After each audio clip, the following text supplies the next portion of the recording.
It's a great time to be a 49er fan right now. What is going on, everybody? This is Aaron, 49ers First Takes. I am joined by two of the coolest co hosts on the planet, Dre from Dre Area Sports and Sterling Bennett from 49ers Access.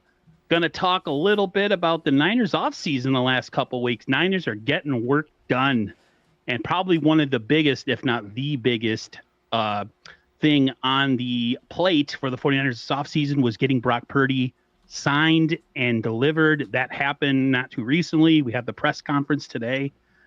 So we're going to talk about that for the next hour or so. So before we get into that, any of that, I just wanted to ask the guys in the panel, how are you guys doing? Dre, He, go. he did it. He didn't designate who's going to go first. I'm doing great. Little tired. And I say that because when I had Sterling and Johnny together, I said, "How are you guys doing?" And they just stalled, and they got on my case because you didn't say who to go first. But no, I'm having a good day. I had to work earlier, took a nap, but got to watch the press conference. If you watch it on the Niners YouTube account, this audio was awful. It I don't always know. is. I don't know what they were using, but it was just not good. So I actually watched it on Larry Kruger's channel, and he's just recording it from probably using his phone, and it sounded way better. I was like, I could hear all the questions. It wasn't like a weird, But no, I'm doing good, and I'm excited to be here. Yeah, just like Dre, woke up this morning, had to do a little work, then popped over to the Niners YouTube channel. My audio wasn't messed up, and it sounded great for me, but a lot of great stuff happening out there at Niners HQ this past week or so, with Brock officially putting pen to paper today and locking things down for the next 6 years in San Francisco. So, Aaron, Dre, doing great. Happy to be here. Happy Brock Purdy is officially signed that of May 21st, 2025. It is. It's funny. I was watching the press conference a little delayed. Uh, I got it in the middle, and I went back to the beginning when the audio was really bad. I was just having a great time watching all the trolls in the comments who are like, I don't know, bots or whatever, just talk about how much, the 49ers suck and how they're never going to win a Super Bowl and blah, blah, blah, blah, blah. And, Blah, I blah, was blah, blah, tempted to blah. kind of go in a certain direction that I tend to do when I'm in a feisty mood, but I kind of I left that on the sideline. But it was just nice to kind of, that was like, he is a pleasant guy to listen to. I told Sterling when I messaged him, I was like, dude, what a good guy. Like not only we have a pretty good quarterback, but we also have like a pretty good human being too. I think, I think character is something that is not really talked about nowadays because it's all about, getting the best talent on the field and doing whatever you have to do to win sometimes. But I feel like character is something that's so important to the Shanahan Lynch 49er era. And Brock Purdy is the leader of that. And I feel like he's kind of stepped into that role, whether he wants to or not. Not just because he got a huge contract, but because this is like his fourth year. I think it's his fourth year in the NFL. Am I right? Yeah, So, I mean, like, he's really come into his own. He sounded this like is a year professional 4. quarterback. It was nice, man. I feel good to be a 49er fan. It's Niner players were really tired last year going into the offseason. Everything was just wrong and everything was broken. And I feel, at least right now, it's one of my topics, but I really wasn't going to touch on it too much. But the divide feels different in 49er land. And either of you can go first.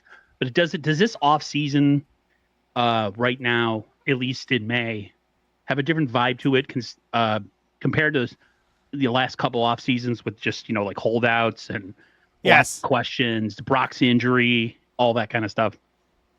Yeah, absolutely. This has an entirely different feel to it. And really, they set themselves up for this by, getting rid of all these other contracts, getting rid of, Leonard Floyd and Malik Collins and all these guys, letting Charvarius Ward walk and all the other free agents.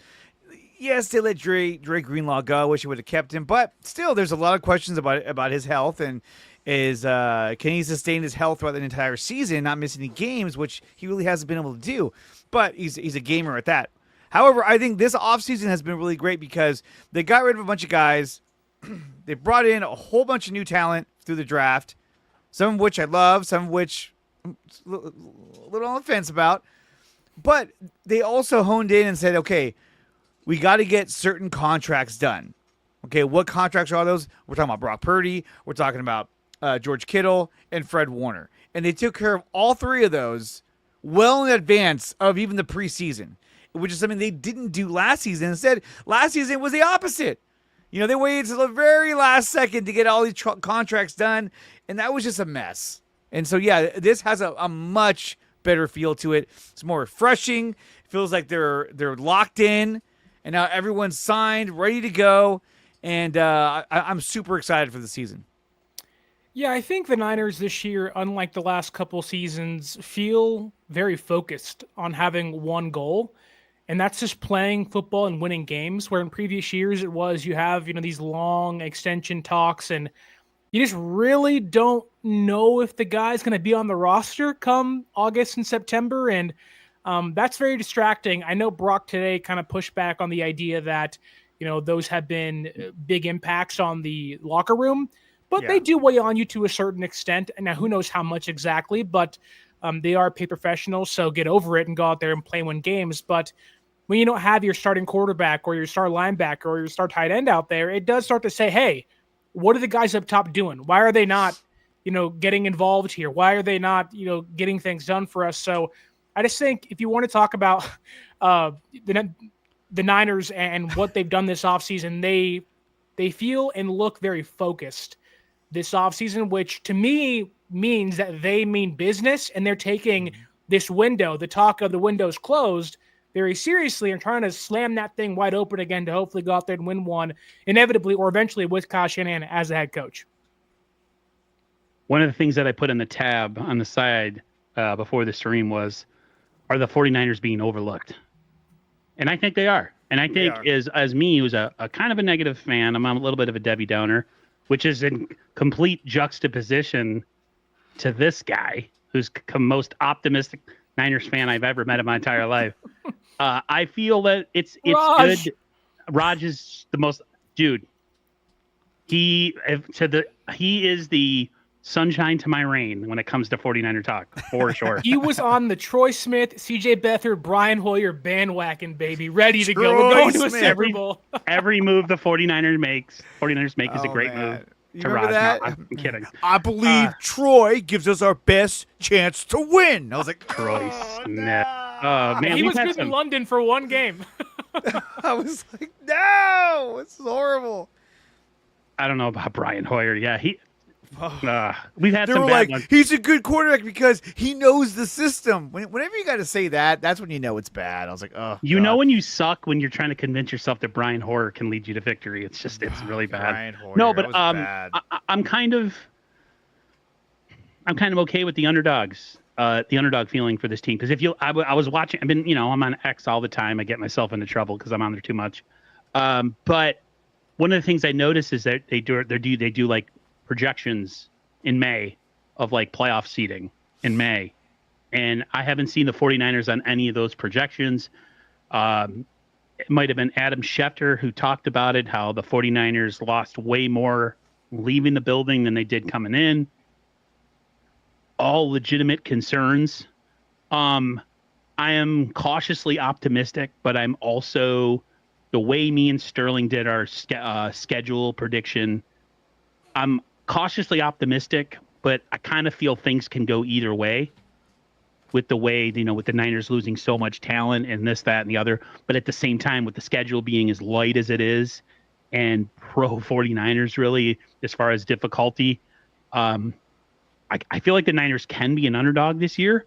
But it will be one of those things that we'll know for sure if they're a real contender when they start to play the big boys in the division, namely the Rams. And I think we'll have kind of an idea what that team will be as far as going forward based on some of those games. But I am really optimistic this year, considering all the negativity that's happened in the offseason. Yeah, I think that, when you talk about the whole underdog aspect, I think there are a lot of analysts out there who don't have as much faith in the Niners because of the fact that they have a lot of holes and they're replacing those holes with a lot of young players. And so there's a lot of skepticism about, are these players the right players? Are they going to, develop into the guys that they want them to be?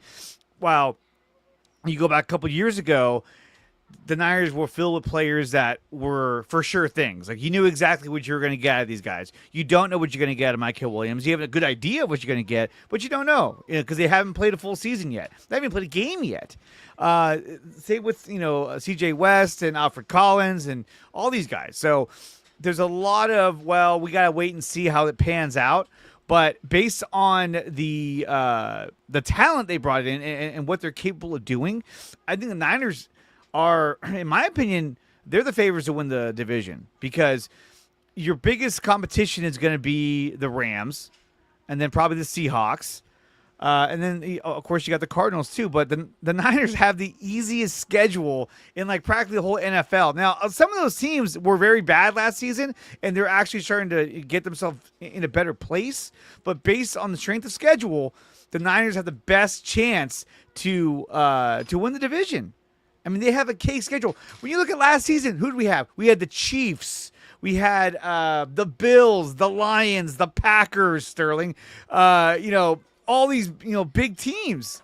We got the Buccaneers this year too, but we've had a lot of challenging teams. The Cowboys. We don't even play the Cowboys this year. And that's shocking. I was like, wow, not even the Cowboys. And so, the Niners have a good shot to really, really make a big impact on the season and take this division. Yeah, I think it's really hard not to be optimistic if you're a Niner fan. Obviously, the vibes are good again. You feel good about getting your guys locked up and signed, and also the schedule's in your favor in a lot of ways. I know traveling, they do a lot early in the year, but late in the year, it's a lot of West Coast stuff, a lot of inside dome stuff, a lot of playing at home towards the end of the year as well. So I'm not going to predict they win the NFC West or they go to the playoffs, although I think they can, at least the latter. But I think a lot of it stems from, at least the optimism stems from, Brock and how he handled the negotiations. And even him saying today, you kind of got a clear idea that while his agent may have asked for $65 million in the first offer they made to each other, you can tell Brock was like, look, I know who I am as a quarterback. I know who I am as a player.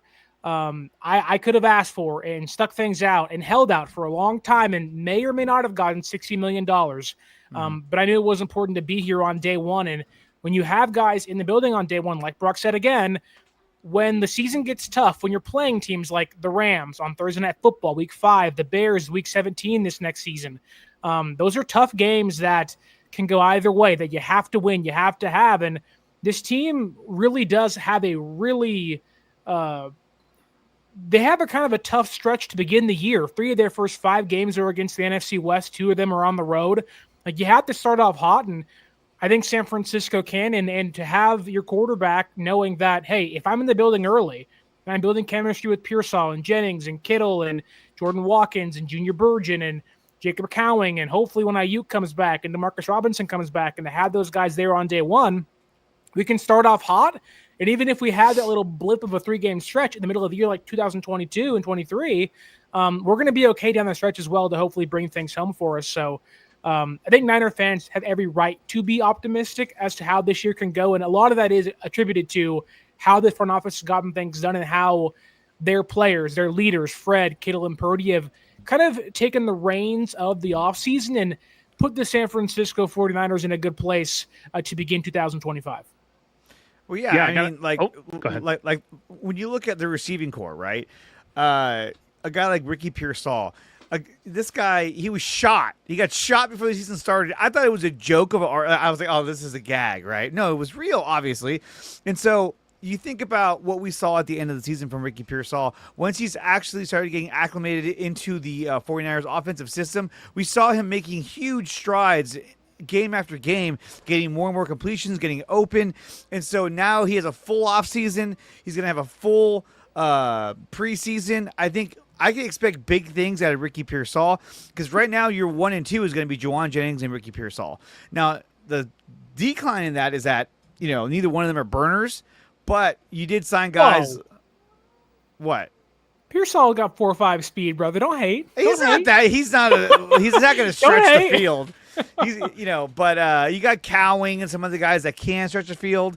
Isaiah Nayer, that I know Sterling's a huge fan of, and so I think offensively, if there's any kind of weakness, I think the Niners receiving core is probably one of the weakest right now because you don't have Brandon Ayuk. You got rid of Deebo Samuel. No matter what you say about Deebo Samuel, he was still a threat when he was on the field. He's a guy that the other teams had to account for when he was out there. For the most part, they had to watch, okay, where's this little guy at?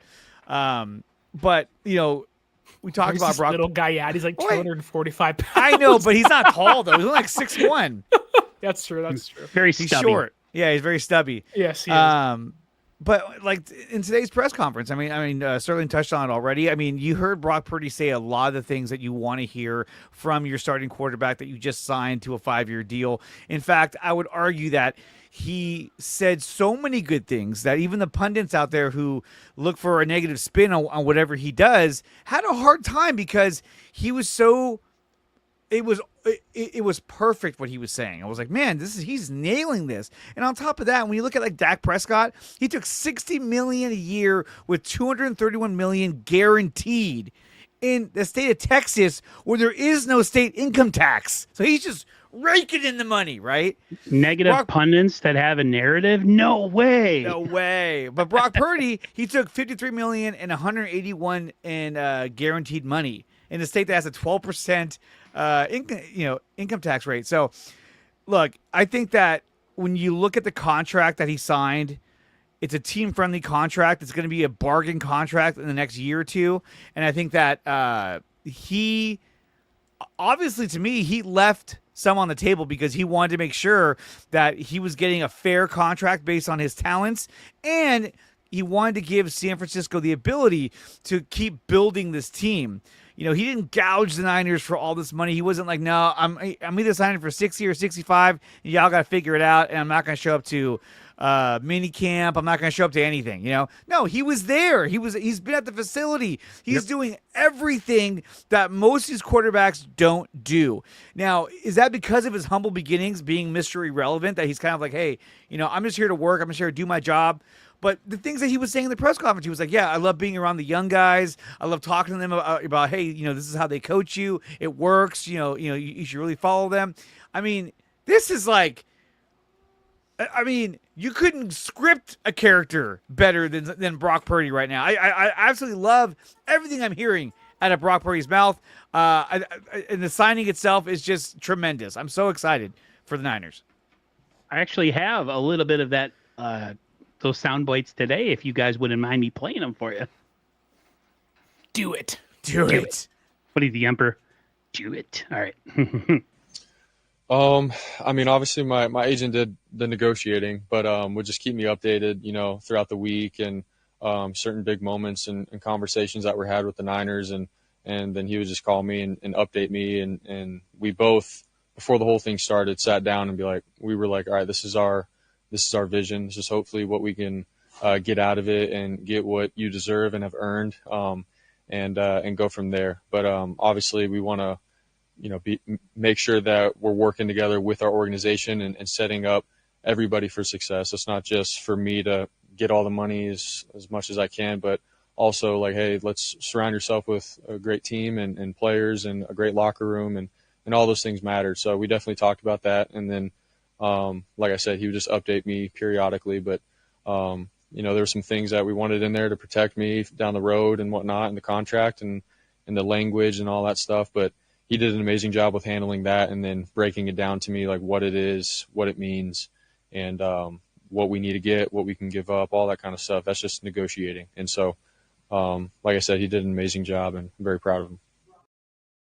Yeah, I feel like every year there sort of has been someone that it's like, man, you'd like to get them done, and it's gone on pretty late. And whether that has affected the locker room or not, I'm not really sure. I don't want to just pinpoint something, but this year having the guys done and being able to get back to work and be around the guys in the locker room and just like build our culture and standard really from the ground up with all the new guys that we have. It's been pretty cool.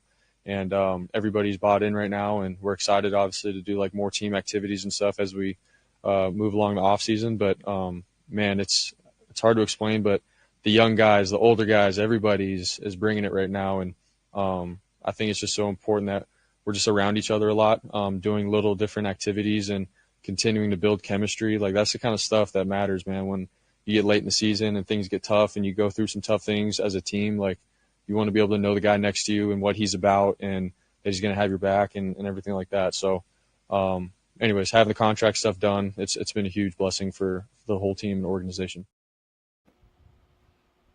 I mean, talking activities, this guy's amazing, dude. I mean, it's like, this is the kind of guy you would let watch your kids, you know? It's like, that's how trustworthy he is. But because of that, because of how well-rounded and wholesome he comes across, there's a lot of people out there that just want to see him fail. Like, oh, I hope he goes out there and throws 10 picks, in the first 2 games. But he's not going to do that. He's not that kind of quarterback. Yeah, I think one of the big differences, I always try to compare, and we've gotten 2 really good examples of this under this regime with Trey Lance and Jimmy Garoppolo, and mainly Jimmy Garoppolo because he was one that got paid big money, but we didn't really get to see Jimmy for 2 to 3 years before he got paid. So it was like 5 games. He looks like the next coming of whoever you want to put next to his name, and he may have been that pre-injury, who knows, but then he got paid big money. But the way he went about those negotiations and the way he went AWOL on the team and didn't talk to anybody and just kind of was like, I'm, deuces, I'll see you when I see you. If I ever come back, you could tell that the demeanor is different. Now, while I think Jimmy was a team-centered player overall, there was some selfishness to Jimmy and the way he handled himself. At times he was a little, a little dinged up here or there and didn't want to play, didn't want to risk his free agency future, which I get it. Sometimes you got to protect yourself, and that's fine and whatnot. But you just watch the way Brock plays and you watch the way he handles himself, especially during negotiations.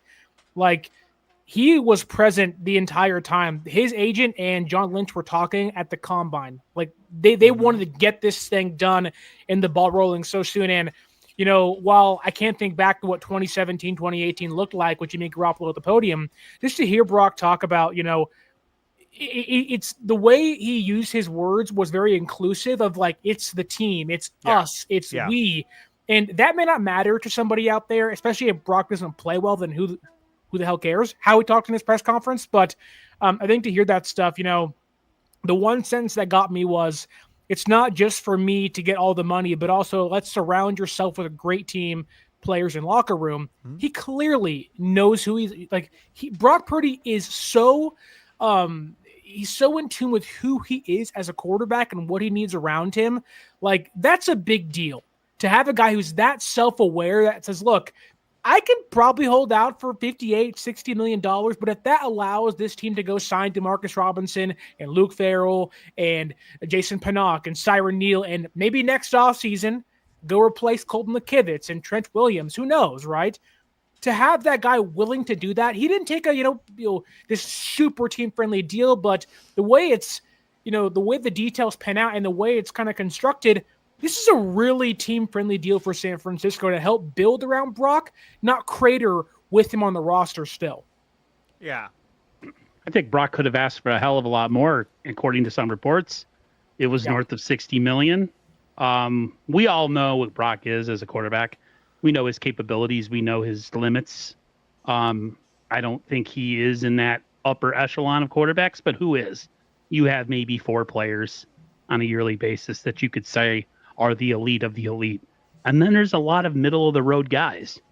I'm not trying to say that Brock's middle of the road, but like, I think what Brock got was fair. He's got to be compensated. Like, he's done enough in this league. He's accomplished things. He's helped this team get to a Super Bowl. I mean, it wasn't like, the Jimmy Garoppolo years. A lot of people say, well, Garoppolo did the same thing. The 49ers a lot of times won in spite of Jimmy. A lot of these games in 2023, the 49ers won because of Brock and what he's able to do, whether it's off schedule, his accuracy, his ability, at least in the playoffs, to be clutch and come from behind to get us to come back against the Detroit Lions and things like that. So, like, I think the contract is kind of perfect in its own way. I don't think Brock's side caved. And I don't think the 49ers, I think that what you see, the $53 million was kind of the number all of us thought that it was going to be all along, right in that little kind of between 51 and 53 million. And that's exactly what he got. Tom Brady, considered the GOAT by a lot of people. It took me a while to come around on that because I'm a Montana guy, but he didn't always take all the money. He always left some on the table for the team to be able to negotiate and do some things with the contract, with the roster if needed. And he's kind of cut from that same cloth. Man, he is John Lynch 101 when he talks. He is a freaking Fortune 500 company owner. Like, he's got that coach speak and GM speak down perfectly as a quarterback. He never says the wrong thing. He's always the way he navigates those press conferences, because like you were saying, Dre, there was a couple times where people were trying to get him, and he didn't give into that. So I'm very proud of what I saw, and I think the emphasis on getting things done, where he didn't necessarily call out certain players. We know who he's talking about. We know he's talking about the Brandon Ayuk's or the Trent Williams, or people that held out for more money and, got into camp late, really weren't ready early in the season. And then for whatever reason, they get injured. And then it's, last year was just a complete and an utter failure. So, again, he just learns to navigate everything to perfection. And I'm really happy that he's a quarterback of the 49ers. And I'm really happy that the Niners could kind of have, for 1 year at least, an off season where we're just going to be talking about football. It's bad for content creators, but it's great for, the 49ers in general, because now essentially it's just OTAs and then training camp in July, man. And there's not really much else going on. Yeah, there is no, is Fred Warner going to get extended? Is Kittle going to get extended? When are we going to sign the Purdy deal? No, those are all done. And so, it's great. It's very refreshing and relieving to know that those are taken care of already. And I didn't think Fred Warner's contract was going to even get done. He still had 2 more years. They could have easily said, okay, after this next season, then we'll get to his contract. No, they did it this season. They're like, no, let's just do it now. Get it over with. Get these guys ready to go. Get them locked in and move forward. I love it. So I know me and Dre talked about Fred a lot, and I know that isn't the main focus of the show. We want to get back to Brock Purdy, obviously, but no, it's fine. I have a theory. I think San Francisco was clearly really smart to extend Fred now, mainly because the way the NFL is trending, run heavy, inside zone, gap schemes. You're seeing a lot of offenses start paying running backs more. You're seeing them pay guards more money. You're seeing them pay centers more money. You're seeing offenses go from a wide zone Shanahan-like scheme to running offenses like the Eagles do, like the Bears are going to do, like they did under Ben Johnson with the Lions. Like, you're seeing teams like really prioritize getting in between the tackles and making plays. And yeah, Fred is so great in coverage and running down CeeDee Lamb up the seam and doing all those things, but Fred is also great at getting off his blocks, making plays at or near the line of scrimmage. He's great at, shedding blocks and getting running backs, for 1 or 2 yards or whatever it may be. Like, those things are really valuable. I think it's a reason as to why they drafted Nicholas Martin really early. And we can all say it's a reach, but I think you're going to see the linebacker market explode pretty soon. You're going to see a lot of, Nakobe Dean. If he has a big year this year, Philadelphia has to pay him. I know Quay Walker hasn't been great in Green Bay, and they declined his 5th-year option for a reason, because I think they see, hey, we're going to have the forethought to, like, this linebacker market's going to boom, and teams are going to start paying those guys crazy numbers to a point where Fred's contract in 2 or 3 years may be the 10th highest paid linebacker in football. Yeah. Now, they may have to redo that deal, but when that's all said and done, at some point, maybe for a very short period of time, we're going to say, and if Fred can stay healthy, how is Fred Warner a bargain for this team? I think it's certainly possible that happens in the future, but going back to Brock for a second, I think it's really important to point out that, Brock, throughout his entire time in San Francisco, whether it was in 2022 as a 4th quarterback coming in, earning a spot, and then winning the job, or taking over in 2023 full time and all that stuff, he always tends to talk about how he needs to get better. And that's very rare for franchise quarterbacks. You'll hear that sometimes. Oh, I can't make this throw or that throw in a game. But to hear that in practice press conferences and what he's working at, like he talked about wanting to be Peyton Manning, Tom Brady, and Drew Brees. And obviously those are really high aspirations. But he had a quote talking about you have to earn success. And it takes work to do that. And to have a quarterback, again, I don't want to go back to Jimmy Garoppolo, but he was the last highly paid one here. You never felt that Jimmy was really ever getting better or really ever trying to get better. Now, really engaged. His ceiling was there, you know. And Jimmy, for all the good things he did, there were a lot of holes that you could say, okay, you know, with some practice, with some work, that can change. Like there's small things you do, turnovers, throwing the ball away, extending plays with your legs, just go ahead and take a sack if you have to. Like, it's not like don't force the ball in a triple coverage to try to make a play.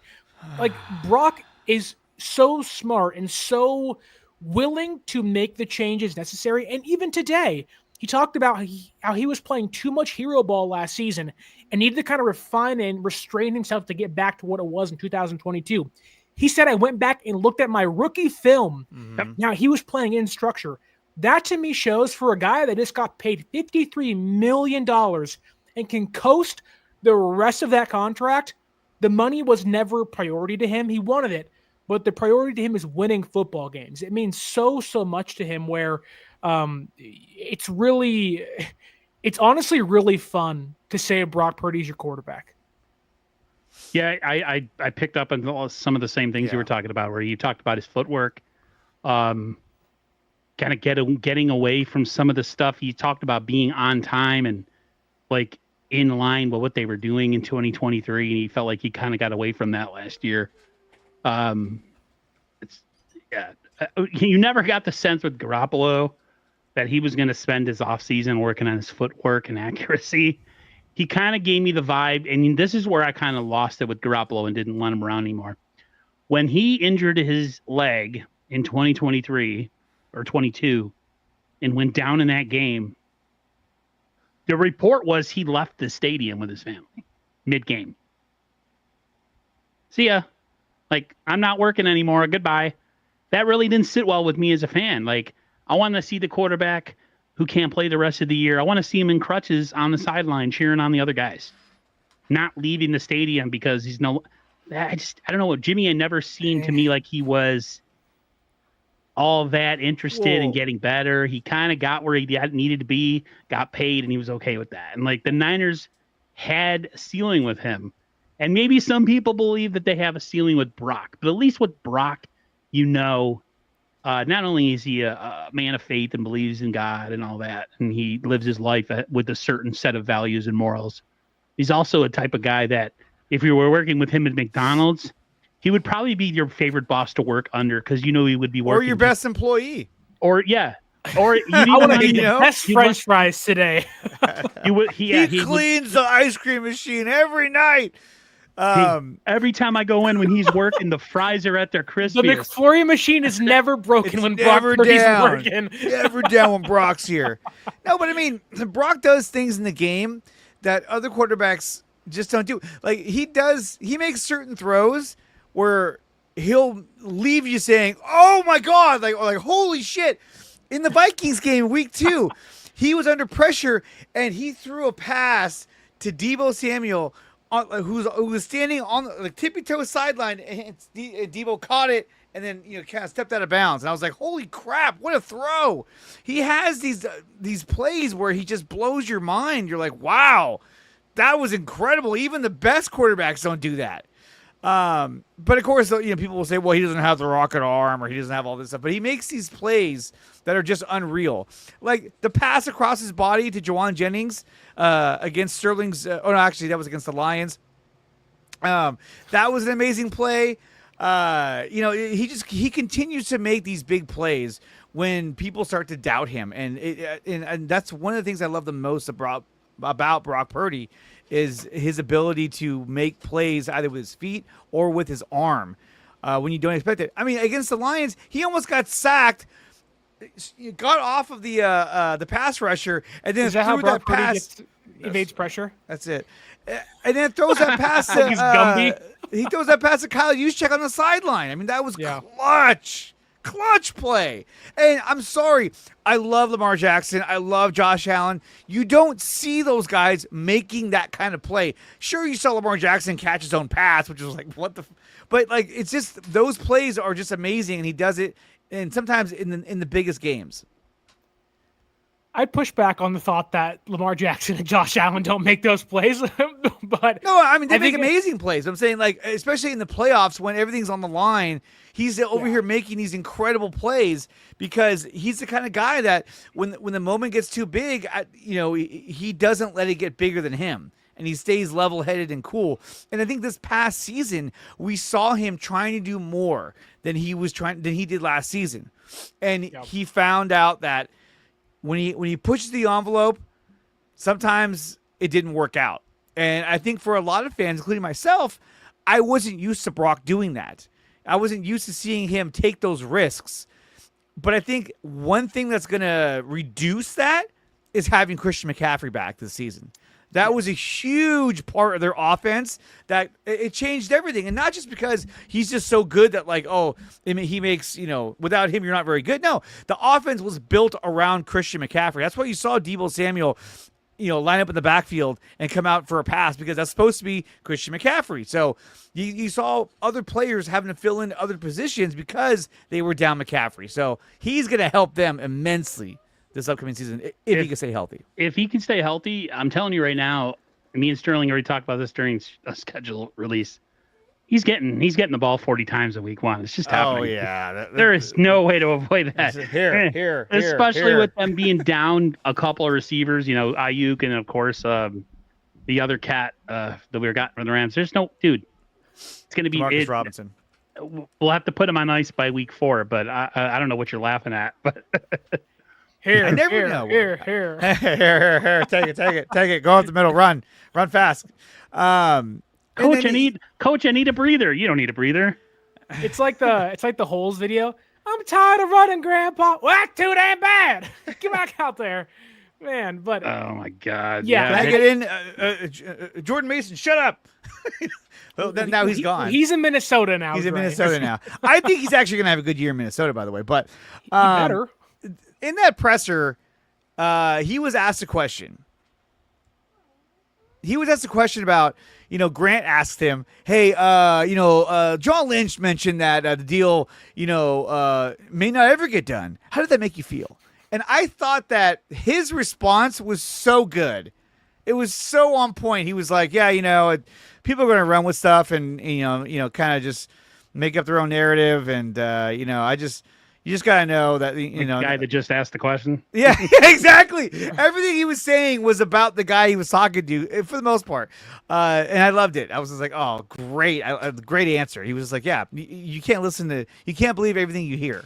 He's like, I was in communication with them, throughout this whole process. I know my agent was talking with them, so when you hear those kind of things, I mean, I knew that wasn't true. I remember hearing that from John Lynch, and part of me was like, "Wow, that's kind of a weird statement," but at the same time, it's contract talk. That's what you're supposed to say. Yeah. You're not supposed to give up leverage as an organization. No matter how much you love a player, the contract negotiations are just that. They're negotiations. It's all about go ahead. No, I was gonna say, and it's maybe you wouldn't want your GM to say the deal may never get done with your franchise quarterback. It certainly raises some eyebrows. But would you rather him say, "Yep, it'll get done next month"? It'll get done this day. And it's like, okay, well, then it sets these lofty expectations where it's like, no, okay, well, it didn't get done. The days passed, one went wrong. And the Niners have always been a team, while yes, they've had some leaks here or there, and there's only a few people that are really tuned in with the front office. And it usually isn't who people are reading and watching. Yeah. And you can tell that even if negotiations are going well, which clearly negotiations went pretty well to get this deal done by May 21st, basically May 16th of last week. Like, the deal was done that early. Like, they called Brock when he was golfing. Mm-hmm. Hey, the deal's done. There's some small things we have to get, like, the large restructure is done. You can celebrate now. Everything's fine. Go get your plans ready. Go get your plane ready to go to fly to San Francisco. But like, they're like, I never doubted, even if John Lynch said it may never get done, that Brock was going to be playing anywhere else for the next half decade. Like, they were like, we've gone through the Jimmy Garoppolo, the Brandon Ayuk, the Deebo Samuel stuff of like, oh my God, this may not happen, to a point where it's like, this may have been, besides George Kittle's deal and Fred Warner's deal, of like, yeah, these are kind of guaranteed deals to happen. Even Nick Bosa's deal, for as long as it took, that one felt like it'll get done eventually. Yeah, I hate that it took that long, but it was going to get done. Yeah, it was inevitable. We keep talking about Jimmy Garoppolo, and I know we look at this. Nice we talk about Jimmy Garoppolo, and look, there was some bad to go with that good. I mean, at the end of what was it, the 2022 season? Fuck the Niners. At the end of that 2022 season, when Brock got hurt, like Jimmy Garoppolo probably could have been on the roster and could have probably even played that game. If they would have somehow won that game and went to the Super Bowl, I can guarantee you Jimmy Garoppolo would have come back to play in that Super Bowl. But he was already out the door. He wasn't even there. He was already moving on. And that's the thing with Jimmy, was that, was he about the team? I think he was. The players liked him a lot. The players would rally around him a lot. He was kind of a player's guy. But when it came to the franchise and the ownership, he just was like, no, I'm not going to risk it. And now look at him. They also kind of dicked him around a little bit, too. They did a little bit. And I want to phrase this correctly. They were dicking each other around. They were. Because, like, they were really, like, There the was way a lot of... They were really bad. Like, their relationship was so tumultuous from the get-go. Kyle didn't want him initially. John brought him in, signed him to the richest contract ever for a quarterback at the time. The next year he tears his ACL and all that stuff. I know. That was awful. Which, sucks. And, what could have been, I think that's a big what-if in Niner history now. But then you get into 2019, they go to the Super Bowl. They almost bring in Tom Brady. Then 2020, he gets hurt. They say he can come back. There's a whole laundry list of why didn't this happen? Why did this happen? And them really just having a very toxic relationship with each other. But, I think kind of steering things back into the whole Brock conversation, it feels really nice to have a head coach that actually wants the quarterback. Yeah. And that was the way with Trey Lance, but Trey, when they drafted Trey, there was a clear, this is a moldable piece of clay that you hope can become something, and Kyle has that, and hopefully he can kind of, push it around and kind of, sculpt it to how and make the quarterback he wants. And it never happened. And Trey has his own issues, whatever. But Brock came in with no strings attached, kind of the F it, kind of mindset of I have nothing to lose here. But to have that and then go out there and ball, and Kyle's in practice over Trey, over Jimmy, over Nate Sudfeld, this guy may be the best one. And to know that 4 years prior, then to sign that guy to another 5-year deal, to have Kyle so engulfed and so enamored by his quarterback, finally, it does give me a little more hope that they can actually win a Lombardi Trophy in the future. Well, I think with Trey Lance, sorry. Oh, sorry. No, I was going to say I was going to say that the person where'd you go? He got pissed off and left. No, the camaraderie between Brock and Kyle is completely different than what he had with Jimmy. They were very contentious on the sideline. There were times where there was the famous one where I think Shanahan asked him, "This is easy.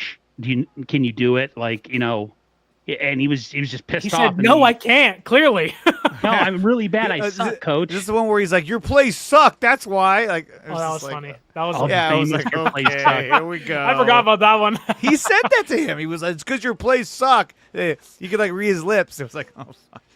Yeah, there was never I can't even hear him. It's a one-way conversation. There was definitely a kumbaya. There wasn't a kumbaya relationship with the two of them.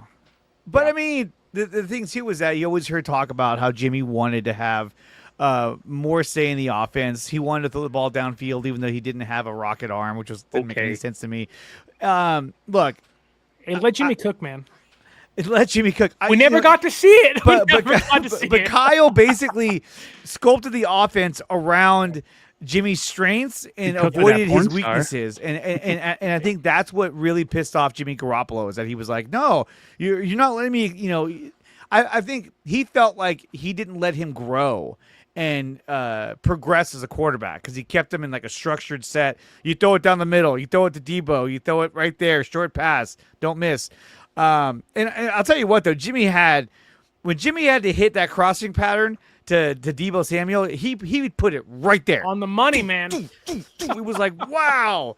He had a quick release, and that's when we saw Debo with the most catches. And that's why Debo liked Jimmy so much, because Jimmy got him the ball. Sometimes a little too much. He tried to force him the ball and would cause interception. But the problem with Jimmy Garoppolo was that he was always prone to have that big turnover. Even in the Super Bowl, you were like, I really hope Jimmy doesn't have that big turnover. Throws the interception. You're like, God damn it. There it is. And then, or against, who was it? It wasn't that big. The first one was the bad one in the first half, where he just like threw it up. The second one didn't matter to me that No, much. game was the over first at that point. one, that one hurt. It was like, fuck, But what they are you still doing? had the lead after. I Was know, that but still. was that the blind throw where he closed his eyes and he just kind of chucked it up in the air? Yeah. It was the one to was it Javarius Ward? No. It was somebody. Doesn't matter. Funny thing is, that last play when he didn't hit Sanders. Sanders, it was Charvarius Ward covering him too. He got burned. He got beat. He got beat hard. By a slow 33-year-old wideout. God. Yeah, that was probably his best route he ran for the Niners that whole season. But Jimmy did have good moments though. I mean, his play in the last drive against the Packers in the snow. Sorry, Sterling. He was clutch. I'm not a Packer fan, brother. He outplayed Aaron Rodgers in that fourth quarter, and everybody was. I had Packer fans who were my friends who were like, "How are you gonna get outplayed by Jimmy Garoppolo?" And I was like, "Well, why do you guys say that?" So I mean, he had his moments. The game against the Saints, he had a monster game, but That was his best game for sure. But you didn't see him replicate that game after game. It was like you'd see him in Mexico City, hucking the ball around, looking loose. Like, man, this guy's good. And When then they next- got Christian McCaffrey, Jimmy looked pretty damn good. I'm he not did, gonna lie. but then He you had looked those pretty games. good. You had those games where Jimmy just looked terrible, and Jimmy couldn't get anything going. And then he'd get pressured, and he was immobile, and you're just like, oh God, Jimmy, come on. Which But- I'll just say, that's what makes Brock Purdy so great, because he is Yes. mobile. He doesn't is throw the dumb mobile. interception. I will say this about Brock: this is going to be an important year for him in his maturation. Coming off of last year, he talked a lot about, like you said, the things with his footwork and how he kind of had to go look at old film of himself, where he was more on it than he was last year. He kind of went into the hero ball. It's going to be an important. This is going to be an important offseason for him. We're gonna know early on, like you said, we got a bunch of divisional games early in the season. Everybody says the right thing in May and June, but when it matters is when it matters, and so we'll see. We have a lot of time from now until that time before football. I mean, it's September's quite a bit away, but I know. Niners got, dude. This has been one of the best off seasons. The only thing really about this offseason, and Brock even said something about it, is he lost his locker mate, Dre Greenlaw. Oh, I know. He had to bring that up. And that I was made like, me ugh. sad when I was watching the press conference, because you understood a lot of the moves that they made roster-wise, but they still suck because those guys were big-time players, especially Greenlaw, that helped them get to multiple NFC Championship games and 2 Super Bowls. So it was that was a tough one for me to hear him say that he lost his locker mate. It was. I was very sad about that. So hopefully Dre gets healthy and plays amazing in Denver. And I hope Nick Martin proves both of you wrong that he wasn't a reach. No, I like Nick Martin. I think he's a great. I love the draft pick, I but I just don't like where it was at. I think you could know. have got him later in the draft because, you didn't see a lot of linebackers go after him. I'm not a draft guru, so of course, anytime the Niners pick a player, I'm all for it. Yeah. When they picked him, I was like, dude, I love Nick Martin, but you took him right there. What? I was like, you could have waited a little longer, at least one more round. It's funny how many tweets I saw, mainly from people like you guys that follow the draft. Like, the Niners just effing reached on that pick. I do not like it. And I'm like, I thought it was fantastic. They just replaced Dre, So Marquise Siegel. I don't know. That was the one where I nearly shit myself when I saw that one. I was just like, who? I didn't know who the guy was. I was like, what are we doing? And the pass up Jackson Slater, Miles Frazier, Chris Paul Jr., not to be mistaken with Chris Paul, the basketball player, Denzel Ward. Like, you're passing up all these guys. And I'm like, what? I couldn't believe it. Rather off topic to this draft conversation. I'm just saying, we're talking about the draft. The Siegel pick, I'm still, I don't get that. I don't get that pick. It just goes off course. Sorry. I was going to ask. So we're talking Jimmy G a minute ago. I mean, let's say the next 3 years. Okay. You have Stafford, you have Purdy, you have Kyler Murray, you have Sam Darnold. Let's say they all stay on their own teams: Rams, Cardinals, Niners, and Seahawks. Which team has the best 3-year outlook going forward? I would just say out there, I think the Seahawks probably have the worst of that group. Yep. I do like Sam Darnold, but I do think there is some issues when pressure gets to him on the interior. He kind of becomes just a big fat egg. You're like, what's going on? Pumpkin. Yep. Right. And although I do think Seattle's going the right direction, I think they'll be competitive. I think Stafford probably has 1 or 2 years left. He may try to milk a third out of that. Who knows? Maybe. And I think McVay is on his way out too. You think so? I think those two are linked. I think once that train leaves the station, I think you see McVay either retire for a bit, go into broadcasting or something. Because then he's going to have to start over and go draft. He's still really young, though. He's one of the younger quarterbacks who's successful. He does feel like he feels like the guy that leaves then comes back later. He feels like the type that gets burnt out. I get that vibe from him. Same with Kyle. I feel like Kyle is burnt to a crisp. He looks 30, then 50 the very next day, and you're like, what happened? I know, like, right? You go on a burn. Kyle are born in the same day, in the same year, December 14th, 1979. I think I look younger than Kyle Shanahan. Okay, so that's arguable. I'm ruggedly handsome. So what can I say? Ruggedly handsome. Yeah. But look, I mean, this is not like Major League Baseball or the NBA where you're like, hey, if this doesn't work out, I'll go coach for the Knicks or I'll go coach for another big market team. In the NFL, you're like, if this doesn't work out, I don't want to go to the Giants. I don't really want to go to the Jets. I guess I can go to Kansas City if Fuckface retires, but then that's big shoes to fill. So you're like, do I really want to do that? Who's Andy Reid? Andy Reid. Sorry, I was gonna call him Mike Holmgren. I actually like Andy Reid because he reminds me of my dad. He reminds me of my dad. My dad had a big old red mustache. Who wants to take over Andy Reid? Nobody wants to take over Andy Reid. That's huge shoes to fill. So I mean, I think with the NFL, it's like he's in Los Angeles, he's in a big market.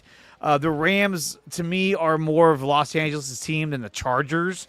So I think that's a place he'll want to stay. He's young enough to rebuild and retool that team.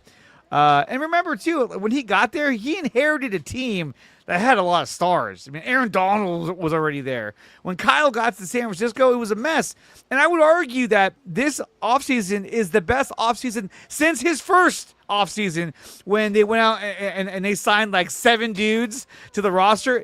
I mean, the team sucked. But Pierre Garçon. They signed Malcolm. What was his name? Smith or something? Malcolm Smith. Robbie Gould, Super Bowl MVP Malcolm Smith. You're talking about Seattle Seahawk.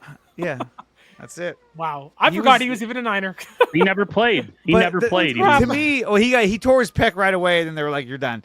But to me, that was exciting. That first offseason with Lynch and Shanahan because they signed all those guys, and they were showing you, "Hey, look, we're trying to make this team better right off the bat."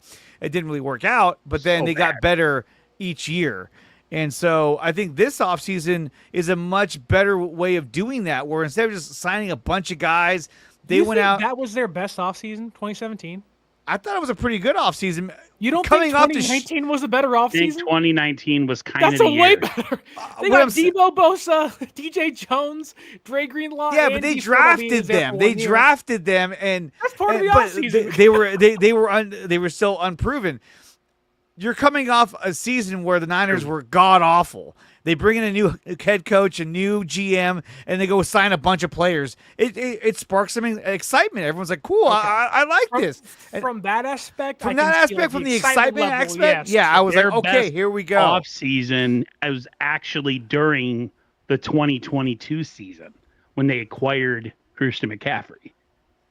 That was during to the me- that was I during the know, season, though. I That wasn't know, even the but off season. He was he changed everything for the Niners. Oh, absolutely. I was excited when they brought in D Ford. I was like, "Oh, damn!" I was like, "That guy could be healthy. I was That's gonna too be until awesome." I started everybody was telling me it's a bad move. It's a bad move. Well, He's they hurt got all to the Super time. Bowl, but yes, he was hurt all the time.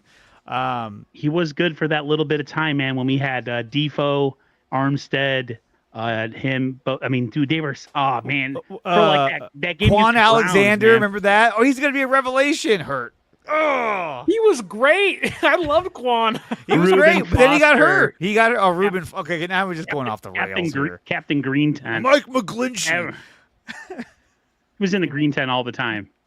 Like, look, a miraculous tackle he just made. Oh wait, he's going to the green tent. Yeah, now he's hurt after he made a tackle. But no, this offseason I think has been great so far. They took care of business early, and they got the deals done that had to get done. And now it's a matter of let's hope that the guys they drafted for the defensive line, which I think are going to kick ass, that they do kick ass in the season. And I think that they're going to make a huge improvement on the run defense. I don't know if these guys are going to be big sack guys, but I think when it comes to the run defense, we're going to be so much better, especially up the middle.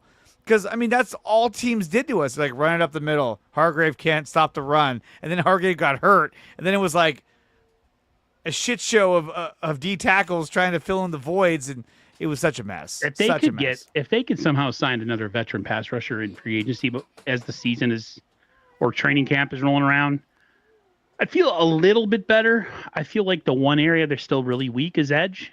I wanted to ask Sterling, what do you think? Do you think the Niners should get a guy like Zadarius Smith? He's out there. He's a free agent. No. I know. Were you covering the Packers? You saw a lot of his play and stats. Do you think it's a guy that He was not there when I was covering them, first off. But I'd I'm rather not have getting this whole Jadeveon Clowney Packers thing all the than time. Zadarius Smith. Oh, I used to cover the Packers for the heavy. Is what? Oh, you don't anymore? I do not. He's making the joke over and over again. Over and It's over. not I'm even like, relevant what anymore. is he talking about? Every time I was going and Sterling and the Packers. Uh, So No. Sterling, when you actually cover the pack, no, I'm just kidding. exactly. He's like, Packers are going to dominate the Niners. and they did. They did. They whooped They their kicked ass. their It ass was this horrible. season. It was so bad. That was but that I and the think- Buffalo game where it's just I mean, there was, I what, could hardly watch it. I was like, Brock didn't play against the Packers, and it snowed against Buffalo. I was like, yeah, what do you think's going to happen? McCaffrey got hurt in the first drive against Buffalo, too. It was like, okay, his game's We over. still didn't have a shot. Brandon Allen Buffalo had a was so broken much better. finger. He had a Yeah, broken it's- finger on his throwing hand. It was like, what? How are you I- starting him? I They show really him. They wouldn't- show him in practice, and he's literally got a. He's fumbling really? the ball. I was like, oh. Go ahead, That Joe. was so I, bad. That was so bad. I- Again, more drama because he didn't want to use Josh Dobbs. He was like, no, I'm not using him. There was some kind of weird tension there. I don't know what it because Dobbs was. didn't do what he wanted. That's the thing is that if you're brought in and you don't do what Kyle wants, you're not going to play. Like Josh Dobbs was the epitome of no block, no rock. It was like, hey, Yep. no system, you're not getting in the game. There's no rhyme for that, but still, like, but I do think that this team would be. I think they really should target Jadeveon Clowney for maybe a year. I wouldn't touch Zadarius Smith. I know we're joking about it, but he's a free agent still. Yeah, he is. He's just kind of an a-hole, man. Like he's a me first, not a team first guy. If he was getting outplayed by Micah Williams and Samo and all those dudes, he would start complaining and he would just quit. Like that's the one thing you don't want. Yeah, and I they think already it all had that kind of last year. it all kind of goes full circle with the Brock Purdy conversation because that's why you pay Brock to be a leader for you and have your quarterback in place knowing your defense is probably going to have some games they're going to struggle with, which may happen early in the year. Yep. You're going to have your offense carry you a lot of the times this season. I know Salah's back, and you have Kosaric, and you brought in 3 hopeful studs on the defensive line, and you have Bosa and you have Fred under contract now, but you're going to need Brock and Kittle and Jennings and Pearsall and McCaffrey there day one, because your defense, although has high potential, there's going to be a roller coaster ride this year, and you hope towards the end of the year, around week 12, they can kind of tighten the screws and really take off for that playoff run. But that's why you pay Brock, because you have to start off hot, and your defense may not be reliable as previous years to begin the season, and you're going to need your offense to carry a heavy load for you probably in the first half of this year, if not more this season. Well, that's something that Aaron and I had talked about previously. I mean, what do you think, you guys? I mean, is this defense a defense that is going to surprise people, or do you think it's a defense that's going to underperform at times and maybe be their weakest link Both in the games that matter the most? Both. Yeah, I see them having some problems early on, especially if you have to play a guy. We talked about this, Sterling, playing a guy like what's his name, Kyler Murray. If Kyler Murray makes our old defense with the studs look foolish sometimes with all that backyard trash I wouldn't say that he does. studs last season. Well, just in the past, Devondre Campbell. It's not even that. I could have gone past Devondre Campbell. It's 2019, it's 2020, it's 2021, and 2022. Kyler has always made the wide 9 look foolish. Always. Yeah. And guys like it Lamar took Jackson a Ross too. Dwelley 2-touchdown game and a Jeff Wilson, thank God he's our 4th running back game, and there at Levi's in 2019 to help save our season. Like, it was like, oh my God, Kyler looks like the next big thing. And his ceiling has certainly come down a bit, but going back to the which team maybe has the best 3-year projection, I really wouldn't be shocked if the Cardinals continue to make the right picks. They're going to be a pain in the ass. Like, you got that kind of be. Like, they're going to be the ultimate pain in the ass. Jonathan Gannon always he coaches well against the Niners.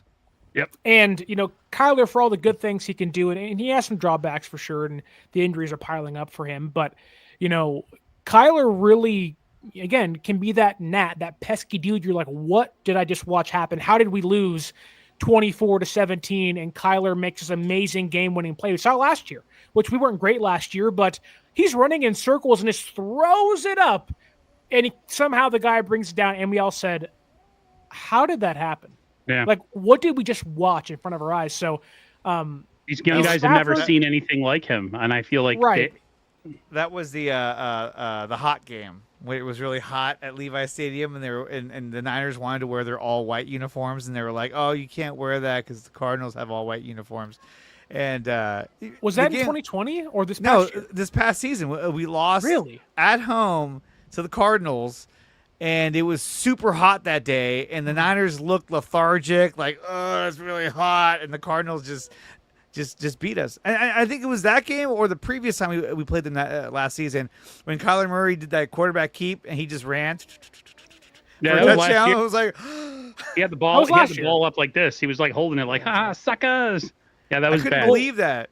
Because we played the Cardinals in 2020 when there was fires in Santa Clara and Tevin Coleman couldn't play because he had sickle cell. And it was like, what the hell is happening?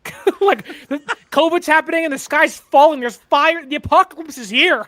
Like, what's going on? Which obviously rough, kind of preluded a terrible season for San Francisco. I want to ask you guys this, though. Have you guys seen the breakdown of Purdy's contract and how team-friendly it actually is? I saw a snippet of it, but I don't have it up.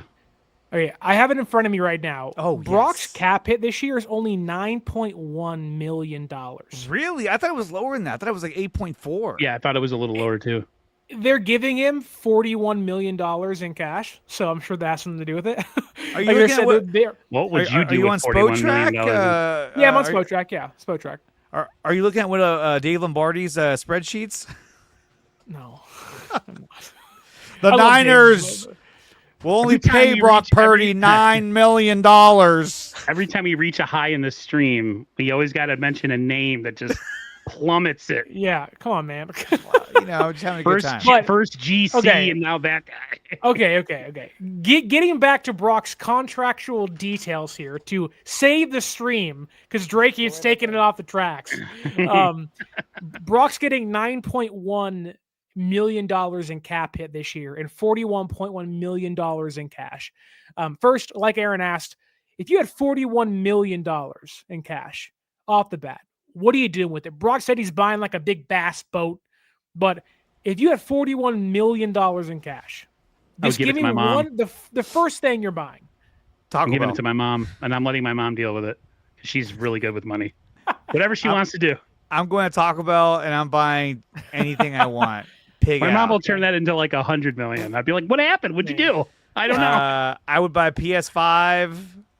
I'd buy the better Shure mic that they have. I can give you mine, and then you can just give me the money.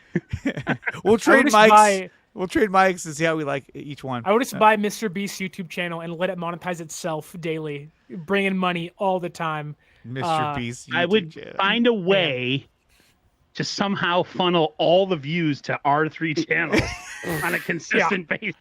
I'm gonna buy subscribers. I'm gonna buy some views and just let it Man. rip. One but- video, 26,000 views. Everybody's from 26. everybody, We're talking like millions, Dre. Yeah, 26,000 everyone's from Singapore, and you're like, I don't care. It's just it looks better in the numbers. of views of you, man. Of views of you. All about the optics. I had a friend of mine. I knew he was doing it because this isn't on my other channel where we do like movies and pop culture. All of a sudden, he had a video that had something like 30,000 views out of nowhere. I was like, oh, okay, I think I know what you did there. But anyway, Year it- 2 it- of Brock Purdy's contract. 30,000 views and like 6 likes. You're like, okay, well, that doesn't add up. You got ratioed. He got ratio. So year 1 of Brock's extension really kicks in 2026. 2025, $9.1 million cap hit, $41 million in cash. But in 2026, his age 27 season, a $24.79 million cap hit, and a $58.9 million dead cap hit. Funny enough, still only 8% of the cap league wide. So really not that bad at all for San Francisco. The next year in 2027, when Brock is 28 years old, a $30 million cap hit and about only $11.9 million in dead cap. However, the third year of that deal, 2028, when he's 29 years old, his cap hit jumps to $57.6 million from 9% of the cap to 15.5%. You ain't getting that money. You're gonna do something with No, They're going to restructure I think- at that point. exactly. And I think there's a really important note to make here where whether they restructure in 2028 or 2029, when his cap is $72.5 million, which he'll never get from this team, it's really important to remember that they're probably going to renegotiate in 2028, redo that deal like they do all the deals they have. But also, the NFL can opt out of their TV contracts in 2029, which means when they redo those deals, on top of Brock and the Niners redoing his contract, they're going to see a almost like double dip of cap influx that year alone. So if you want to talk about San Francisco having a 3 to 4 year kind of window, like maximizing Brock Purdy's window, you kind of creating that brand new core once Trent's gone, once CMC's aged out, once Ayuk is done, like they're going to have a massive cap influx in 2028 and 2029 to really capitalize on the last couple of years of Brock's deal. He'll be 29 in 2028, 30 in 2029, and 31 in 2030. Again, those last 3 years are probably all going to be redone. And then you add in the TV deals being redone.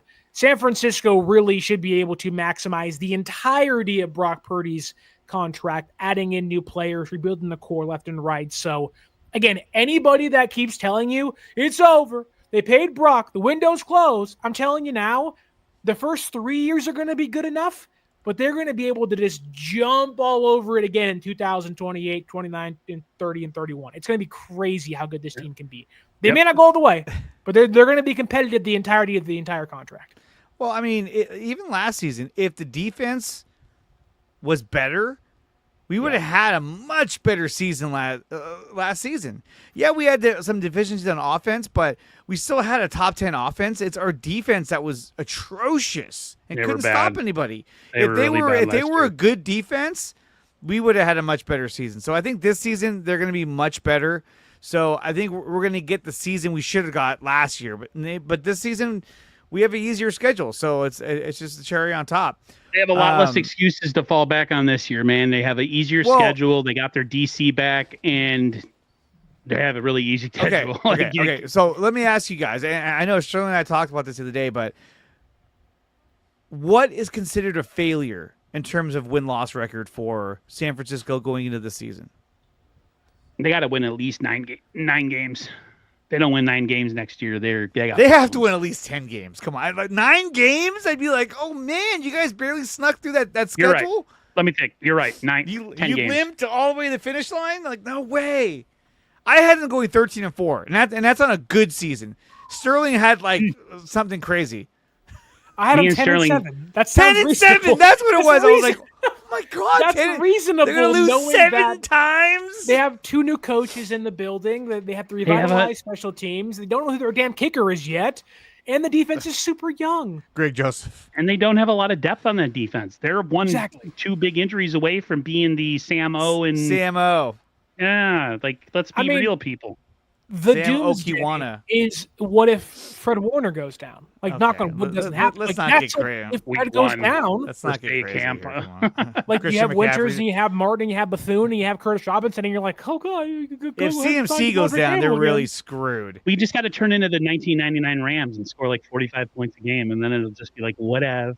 Which is what I think they're going to have to do sometimes this year. You're going to see some games that are going to be like 42 to 38, and the Niners are going to win by a field goal, and they're going to be like, we have 600 yards of offense, but we gave up 500.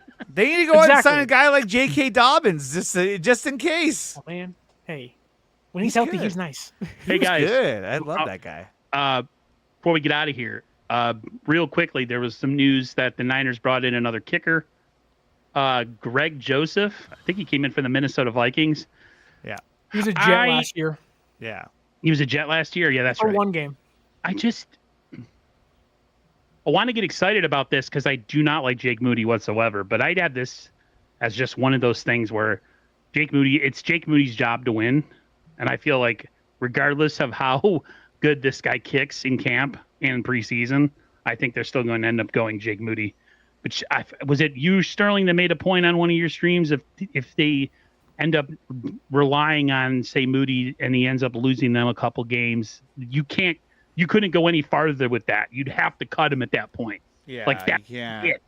Yeah. So more like trying to put a Band-Aid on a hole in a freaking submarine. Yeah, I mean, unfortunately, it's really hard to make chicken salad out of chicken shit. It's like having a screen door in a submarine. and Jake Moody has been really inconsistent. He was okay his rookie season, and you were hoping that there'd be a growth in year 2, but year 2 was just a mess, whether it was the injury or not. But I do think that it'd be really wise if San Francisco kept a kicker on their practice squad, whether it's Greg Joseph or somebody else. I have no idea. But you can't go into week 5 and have Jake a little inconsistent, and then against the Rams, it's like, he misses a game-winning kick, and it's like, seriously, dude, like, you are 6 for 10 or 7 for 10 to begin the year. It's like, you can't do this. And I think once you see the slide, there's no room to hope that the bounce back happens. Yeah. If the slide comes, get out of town. If I see that, you can't have this year. And when I see that bashful beaver face that he makes, where he's just like, it makes me so angry. Like, you can't pay Brock Purdy in the offseason. You can't pay Fred Warner and George Kittle in the offseason. You can't have 11 draft picks in this past draft class and then have the season go to waste because Jake Moody's your kicker. Now, I hope it works out. Yeah. Jake in practice has made 70-yard field goals, and he's looked really great, but that's practice for a reason. Yeah. And so if the slide happens, I don't want to hear any of it of, we still believe in Jake. I don't believe in Jake. I don't think Kyle believes in Jake. I don't think Brent Boyer believes in Jake Moody. it's up to Jake to prove to them that he still has it, because right now he is one of their worst third-round picks ever. And that's a big statement to make. But that's what he is. He's a third-round pick, and that's why he's still around. Because they're like, well, he was a third-round pick. True. Strawberry From reacts. Ryan Schneider, who got fired, but still. Yeah. Strawberry reacts right here. 4th overall offense, 29th overall defense, 32nd overall special teams. God. I mean, how many games did we see special teams just completely ruin the game? How can you be last in the league in special teams, bro? Oh my gosh. Or like they start using Debo and punt returns, and then he fumbled that one game. It was like 32 out of 32. It was pretty Dude, bad. you could trip and fall down the stairs and still be better on special teams than the 49ers were last year. Oh my gosh. They better be better this year. And Jake Moody didn't help that. Jake Moody was like, here, I'm going to miss this field goal. They have some of the worst angles I've ever seen on teams trying to tackle people on special teams. I mean, he like, lost that game. You could see it on television. They're like, this guy's going to score a touchdown. He lost multiple games for the Niners. And even against the Buccaneers, we should have won that game at the end of regulation. He missed the field goal and had to go to overtime. It was like, oh, God. Or maybe it wasn't overtime, but it was late in the game, and he could have given us the lead, and he missed. He was one for 4 on kicks that day. Yeah, it was 1 for 4. He missed. Yeah, it was but it was one of those games where it was like when he came up, I was like, he's probably gonna miss. Fuck, he missed. That's all he did last. I never thought he'd make any kicks last year. Real quick, last thing. I don't know. You guys are a little younger than me. They're gonna induct Brent Jones. I'm 45. I'm 43. I'm not that much older. Okay. Younger than you. Well, that's right. You are. Sterling's you like look 27. I'm 20. Oh, that's right. You are mad young. Yeah, okay, so Brent Jones, a former. You're the grandpa around here. 49ers. I am Grandpa Aaron. You're the Papa Smurf. I used to get called that because I worked with a bunch of younger chicks that were like 20 years younger than me. They used to always call me Grandpa. All right. Okay, so. Anyways, so no, Brent Jones inducted into the 49ers Hall of Fame this season. He was Kittle before Kittle. He was like the most old school tight end. The guy never wore any gloves. He took some of the most vicious hits I've ever seen. I mean, getting hit in the legs and being landed on his head type stuff. Probably one of my favorite players outside of Jerry Rice back in the day. And the Niners had like Taylor. He came on really late in the 1980s. He was more around for the Steve Young era, and because the Niners had Wesley Walls for a while and stuff. But yeah, Brent Jones was kind of like their guy, while the Cowboys had Jay Novacek. The 49ers had Brent Jones. So yeah, he's getting inducted. That's freaking awesome. Packers really had good. Mark Chamora. Chewy. Dude, if you listen to the Jim Rome show and the oh my God. Right. I know, I should have said that. You're gonna get demonetized, brother. I already am demonetized, so it doesn't really matter. Cents on this video, man. God. Oh my God.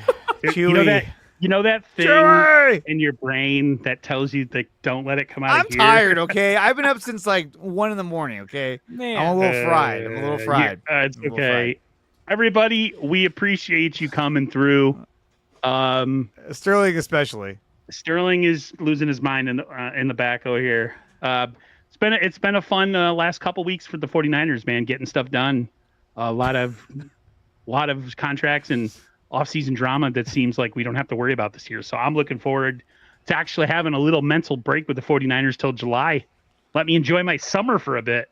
No, it never stops. I need controversy. Yeah. Give me that Juwan Jennings contract negotiation holdout. 3, 2, 1. Yeah, let's go. Yeah. Give me that Colt McKivitz holdout. Let's go. You say that, and what if that happens? Juwan Jennings is pretty damn important in this team. Right now, he really is. Especially with the lack of guys we're going to have catching the ball week 1. The Niners better hope that they don't have any injuries or any setbacks with anybody going into week 1. It's going to be a lot of Christian McCaffrey out of the backfield. 25 carries, George Kittle, 17 receptions. Here, take it. Run over there. Run behind Dom Pooty. His jersey's going to get ripped off like Earl Campbell's. He's just going to have pads on at the end of the game. Everything, whatever. But, all right, everyone, take care. Right. Everybody enjoy the rest of their evening, no matter where you are, and we'll see you next time. Peace.